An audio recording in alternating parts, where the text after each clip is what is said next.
শুভ শুভ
আজকে জাতীয়তাবাদী কৃষক দল তুহিন ভাই বাবুল ভাই হাতে গড়া দল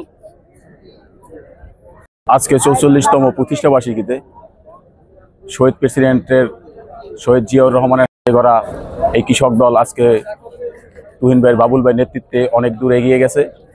ইনশাআল্লাহ আগামীতে এই কৃষক দল আরও সুসংগঠিত হবে এবং নতুন বাংলাদেশ গড়ার ক্ষেত্রে কৃষক দল বিশেষ অবদান রাখবে। কৃষকের যে দাবি দেওয়া, কৃষক এই ১৫ বছরে যেভাবে নিপীড়িত হয়েছে, তাদের সার, বীজ, পানি সেচ এই প্রকল্পগুলি নিয়ে ইনশাল্লাহ আগামীতে এই নতুন বাংলাদেশে কৃষক দল কাজ করবে। ইতিপূর্বে আপনারা শুনছেন দেশনায়ক তারেক রহমান ঘোষণা দিয়েছেন, যদি জনগণের ভোটে জাতীয়তাবাদী দল ক্ষমতায় আসতে পারে তাহলে শহীদ প্রেসিডেন্টের জিয়াউর রহমানের আদর্শের সেই খাল কাটা কর্মসূচি আবার গ্রহণ করা হবে। সেই খাল কাটা কর্মসূচির মূল কারণ হলো কৃষক যেন খেতে তার সেচে পানি দিতে পারে এবং আরেকটা জিনিস সে উল্লেখ করছে ওখানে সেই প্রোগ্রামে, যে পানির যে সংকট, শুকনো মৌসুমে যে পানির সংকট হয়, সেই পানির সংকটটা খাল কাটা কর্মসূচি থাকলে শুকনো মৌসুমে পানির সংকটটা হবে না। এবং যখন দেখা যায় বন্যা হয়, বন্যা হলে পানি নেমে যাওয়ার জায়গা থাকে না, যদি খালগুলো খনন করা হয় তাহলে ওইখানে পানিগুলা আবদ্ধ হয়ে খালের ভিতরে থাকতে পারবে, বন্যা সৃষ্টি হবে না। এই কর্মসূচিগুলো আগামী দিনে যদি আমরা নিতে পারি দেশনায়ক তারেক রহমানের নেতৃত্বে, তাহলে অদূর ভবিষ্যতে এই দেশে কোনো খরা, বন্যার কোনো সম্ভাবনা ইনশাআল্লাহ থাকবে না।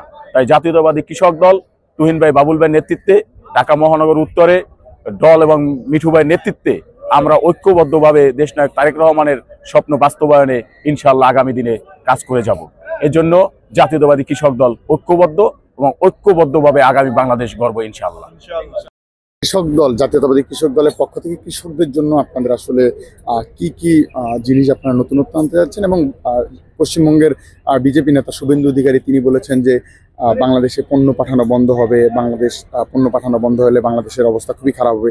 এক্ষেত্রে কৃষকদের জন্য বা কৃষি উৎপাদন বাড়ানোর জন্য কি কি পদক্ষেপ নেবেন বলে মনে করছেন? আমাদের তারুণ্য অহংকার, আমাদের ভারপ্রাপ্ত চেয়ারম্যান তারেক রহমানের নির্দেশে সারা বাংলাদেশের বিভাগীয় জেলা এবং প্রত্যেকটা থানা ভিত্তিক আমাদের কৃষক দলের কর্মসূচি চলছে। কর্মসূচির ভিতরে কৃষকদের ন্যায্য মূল্য যে দাবি, তাদের যে সার, তাদের যে ধান চাষে, তাদের যে পণ্য, সবগুলো যেন সঠিকভাবে পায়, এই কম দামে পায়, সেই জন্য পদক্ষেপ নিয়েছে। আর দ্বিতীয় হচ্ছে, আপনি যেটা বলেছেন যে ভারত থেকে যে আমদানির বিষয়টা, এখানে বাংলাদেশ আর ভারতের যে সমঝোতার বিষয়, সেটা মন্ত্রণালয় ব্যবস্থা করবে। কৃষক দলের পক্ষ থেকে আমাদের মেইন উদ্দেশ্য থাকবে হচ্ছে বাংলাদেশের যে কৃষি উপকরণ, এই কৃষি উপকরণের মাধ্যমে কিভাবে দেশকে ডেভেলপমেন্ট করা যায়, কৃষির মাধ্যমে আগানো যায়।